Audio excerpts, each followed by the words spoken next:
සුබ දවසක් ජෙසුපීටයි සභා පවුල. අද දවස අපි බලන්න යනවා රෝම 12 9 වෙනි පදය. උන්වහන්සේගේ වචනේ මෙසේ කියනවා පවුල. ප්‍රේමය වංචා රහිත වේවා. නපුර පිළිකුල් කොට යහපතට ඇලුම් වෙයල්ලා. සහෝදර ප්‍රේමෙන් එකිනෙකනාට සෙනෙහ වෙයල්ලා. ගෞරවයෙන් තමාට වඩා අනිත් අය උතුම් කොට සලකාපල්ලා. ආමෙන්. ස්වාමීන්වහන්සේගේ වචනේ හරි ලස්සන දෙයක් අද දවසේ අපිට කතා කරනවා. උන්වහන්සේගේ වචනේ කියනවා ප්‍රේමය වංචා රහිත වේවා. ප්‍රේම කරනකොට අපිට හිතේ එකක් තියාගෙන ප්‍රේම කරන්න බෑ. ඔබ දන්නවද? අපි එහෙම කරනවා නම් අපේ මුඛයෙන් පිට වෙනවා අපේ හිතේ තියෙන දේ. හිතේ තරහ තියාගෙන මූණෙන් hina වෙලා කොච්චර කතා කරත් පොඩි තැනකදී හරි අපේ මුඛයෙන් පිටත් වෙනවා අපි යාට කැමති නැති බව. අපි නැත්තම් ඒ කෙනාට ආස නැති බව. ඒ වගේ ඔබට අත්දැකීම් ඇති. ඉතින් අද දවසේ කතා කරනවා උන්වහන්සේ ප්‍රේමය ගැන කතා කරනවා. ඒ වගේම තමයි ස්වාමීන් වහන්සේ කතා කරනවා අන් අයට කියන්නේ නපුර ගැන කතා කරනවා. අද දවසේ කතා කරනවා අනිත් අයට දෙවියන්ගේ ආදරය පෙන්වන්න කියලා කතා කරනවා. ගොඩක් දේවල් ඔබට දෙවියන් වහන්සේ කතා කරනවා.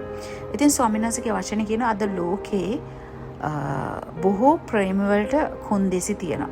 දැන් ප්‍රේමය වංචා රහිතව කරන්න කියලා තියෙනවා. හරි.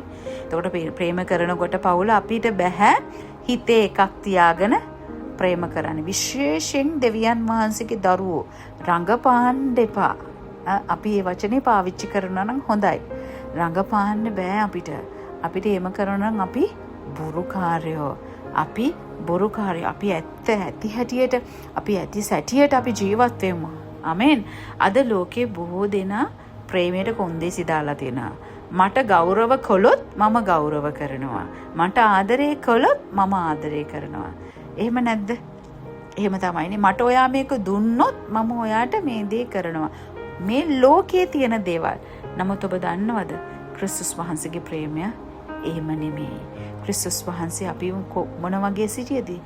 අපි කැත වෙලා ගඳ ගහන ජීවිත, අපි වචනේ කියනවනම් පෞකාරයන්ව සිටියදීම උන්වහන්සේ අපිට ප්‍රේම කරා. පවුල මේ ප්‍රේමය ගැන තමයි අද මම ඔබට කතා කරන්නේ. මොකද දන්නවද අද ගොඩක් ජීවිතවල හිඩස් නැත්තම් වෙන්වීම ඇති වෙලා තියෙනවා. සභාවේ ඇතුළේ වෙන්න පුළුවන්, ආයතනයක වෙන්න පුළුවන්, පෞල් ජීවිතවල වෙන්න පුළුවන්, සහෝදර සහෝදරිය අතර වෙන්න පුළුවන්. මේ දේ ඇති වෙලා තියෙන ඇයි? ප්‍රේමය. හිතේ එකක් තියාගෙන කතා කරනවා. ඇතුලේ සමාව දීලා නැහැ. ආමෙන්. ඇතුලෙන් සමාව දීලා නැහැ. කතාවෙන් කියනවා. නමුත් ඇතුලේ වෙනස් වෙලා නැහැ. ඒ වගේම තමයි එයා මට මේම කරපු නිසා මම එයාට මේම කරන්නේ. එයාට මේම කරන්නේ නැතු. මේ වගේ ලෝකයේ ක්‍රමයට මේ දෙවියන් වහන්සේව අපි රවට්ටනවා වගේ. අපි කිතුණුව කියලා ඉඳගෙන අපි කිතුණුව කියලා දෙවියන් වහන්සේ තුල කිව්වට අපිවම රවට්ට ගන්නවා පවුල. එතකොට කියනවා උන්වහන්සේ කියනවා නපුරට පිළිකුල් කොට යහපතට ඇලුම් වෙන්න කියලා. නපුරට පිළිකුල් කියන වචනේ හරි බලවත්. ආමෙන්. නපුරට පිළිකුල් කරන්න. පිළිකුල් කරනවා කියන්නේ අපෝට බලන්නත් ඕනේ. මං ආස නැහැ. ඒ වගේ. හරි. එතකොට ඒ දේ තුල ඔබ අද බොහෝ දෙනෙක් නපුරට හුරු වෙලා නේද? අද බොහෝ දෙනෙක් නපුරට හුරු වෙලා මොනවද මේ නපුර? බොරුව සාමාන්‍ය දෙයක් වෙලා. අනේ මම බොරුවට අනේ කිව්වේ විහිළුවක් කරේ. මේ ඇත්තට කියන්නේ හරිද? ඒක සාමාන්‍ය දෙයක් වෙලා. හරිද? වෛරය සාමාන්‍ය දෙයක් කියලා. මට පෙන්වන්න බෑ ওই මිනිස්සයා යන පාරකවත් මං යන්න කැමති නෑ. මොනවත් දකින්න කැමති නෑ. අනේ මං එයා එන තැනක මට නම් ආරාධනා. ඔය වගේ කතා අපි හොඳටම අපේ කනට අහලා තියෙනවා සහ ඒවා ඔබ මේ වෙනකොටත් කියනවා ඇති. හරි. මේවා සාමාන්‍ය දේවල් වෙලා. නපුර කියන දේ සාමාන්‍ය දේවල්. පලි ගැනීම සාමාන්‍ය දෙයක් වෙලා. මට දුන්නනේ ෂොට් එක මමත් දෙන්න. ඔහොම වෙනවා.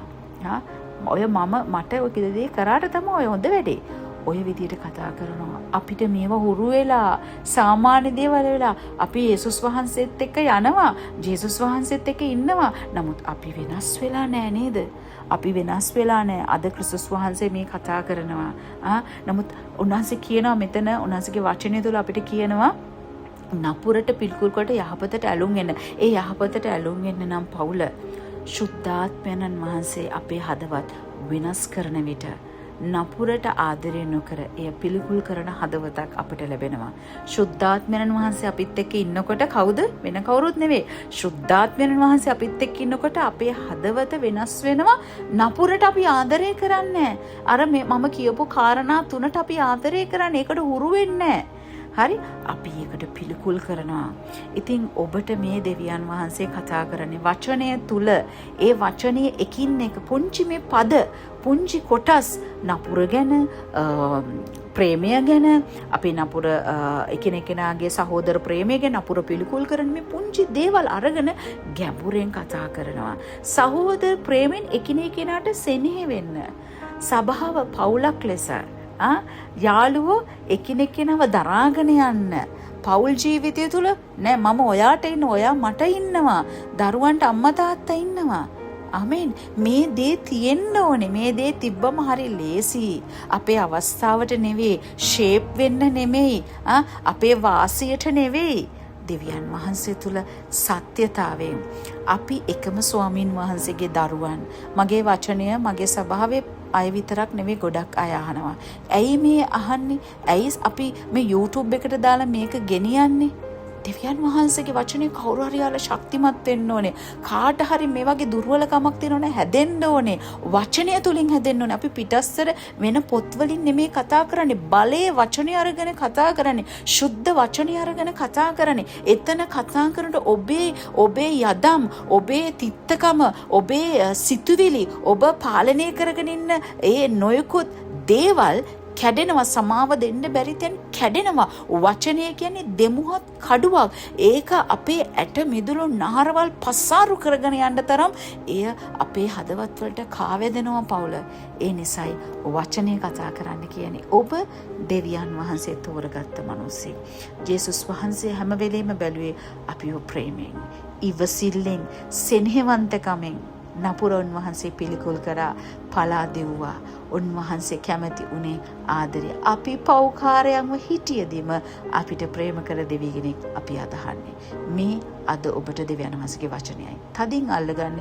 ඒ තුල ඔබ වෙනස් වෙලා ඔබ ආශිර්වාද ලබා ගන්න. සුබ දවසක්. ජේසු පීඨයි.